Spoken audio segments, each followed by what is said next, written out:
Coba diperhatikan pelan-pelan. Sholat itu diawali dengan takbiratul ihram. Niat itu tempat peletakan menjalani ada di awal juz, dan tempat pelafatannya ada di dalam hati. Jadi ketika tangan mengangkat mau takbir, lisan mengucapkan A. Jadi gini, A. Tangan kita, telapak kita ini terbuka. Jadi jempol kita ini sejajar dengan lubang telinga kita.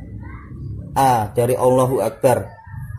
Maka hati melafatkan niat sholatnya. Apa isinya tergantung sholat apa. Misalkan duhur, usolli fardal duhri arba'a raka'atin mustaqbil kiblati adaan lillahi ta'ala. Jadi A, Allah, di sini sudah U, dalam hati ini U, usolli maksudnya Allahu Akbar. Jadi harus disinkronkan, dan di batiniah kita itu mengucapkan niat sholat itu tadi.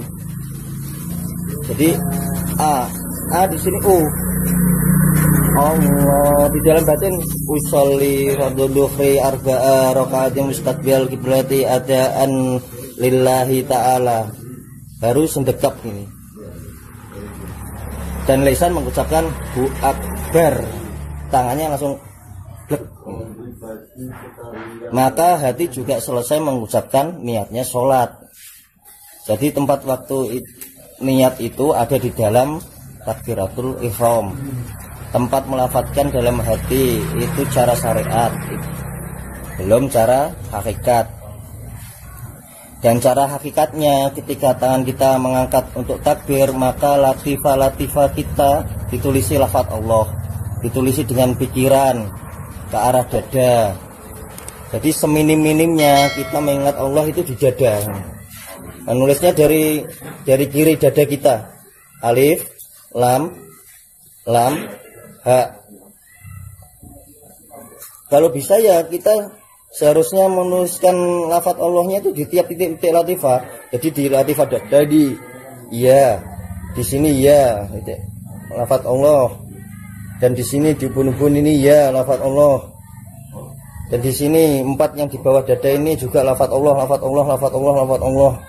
Jadi kalau bisa semuanya, tapi kalau belum bisa, kalau baru belajar, di dada dulu aja gak apa-apa. Kadang itu masih sulit, karena pikiran-pikiran kita itu loh sudah didoktrin selama ini dengan pikiran dunia.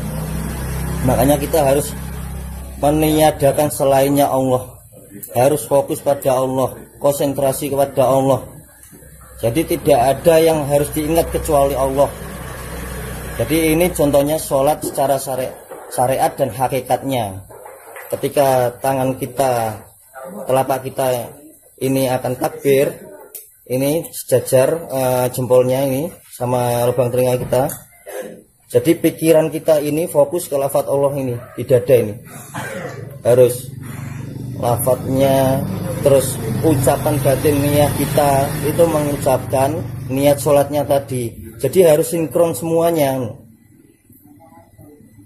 Tangannya gerak, ucapan batiniah kita, niat sholatnya, dan pikiran kita fokus ke dada, lafaz Allah, dan ucapan lisan kita mengucapkan takbir. Jadi harus sinkron semuanya. Jadi sholat itu nggak bisa kok cepet-cepet. Jadi harus dihayati benar-benar, fokus benar-benar. Jadi agar kita itu mendapatkan sholat secara syariat dan hakikatnya secara pas. Kalau belum bisa, namanya kita kan belajar. Ya pelan-pelan, nanti insya Allah akan ditata sendiri sama Allah, dipaskan sama Allah. Yang penting kita itu ada niatan sungguh-sungguh, berusaha dengan sungguh-sungguh, semangat, jangan patah semangat. Jadi akan saya peragakan sholat secara syariat dan hakikat. Jadi kita harus konsentrasi dulu, lafaz Allah di dada. Allahu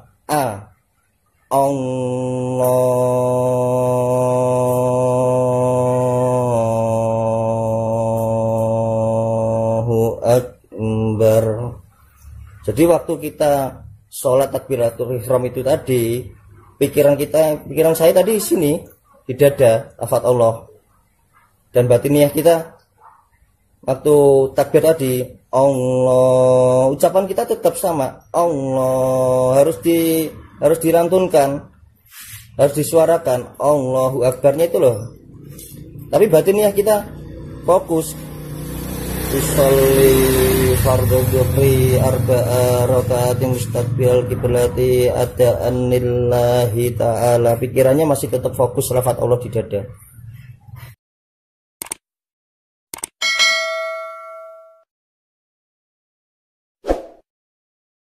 Pelan-pelan saja.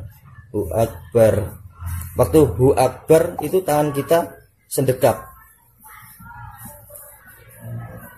Jadi sholat itu memang ya berat, makanya kita kan harus sungguh-sungguh. Makanya di dalam Al-Quran kan ada, jadikanlah sabar dan sholat sebagai penolongmu. Coba nanti kalau ikut dzikir akbar paginya, nanti akan dites sama guru kita Kiai Nur, dan biasanya kan yang disuruh melihat keluar enggaknya malaikat itu kan pas Ridwan. Jadi sholat kita itu sudah sinkron apa belum? Yang dimaksud sinkron itu ya secara syariatnya, gerakannya, ucapannya, niatnya, lafadznya itu sudah pas apa belum? Itu nanti bisa dicek. Jadi kalau sudah sinkron semuanya, itu insya Allah nanti akan keluar malaikatnya.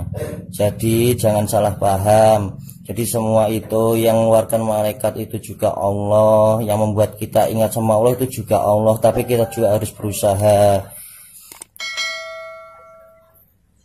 Dan sekian, ini tutorial sholat secara syariat dan hakikat yang diajarkan Kiai Nur. Terima kasih. Wassalamualaikum warahmatullahi wabarakatuh.